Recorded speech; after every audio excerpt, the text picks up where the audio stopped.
6 باتوں کی حضور نے وصیت کی تھی۔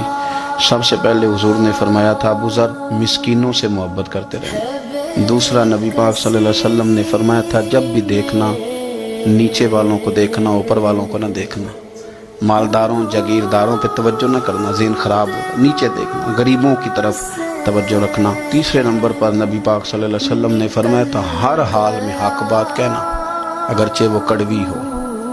چوتھے نمبر پہ میرے محبوب نے فرمایا تھا اللہ کے معاملے میں کسی کی پرواہ نہ کرنا، کوئی کیا کہتا ہے کہتا رہے، تم رب کے رستے پہ چلتے رہنا، ملامت کی پرواہ نہ کرنا۔ اور 5ویں نمبر پر میرے نبی پاک نے مجھ سے کہا تھا اگر رشتہ دار تجھ سے تعلق توڑیں بھی نہ تو جوڑ کے رکھنا، صلہ رحمی نہ چھوڑنا۔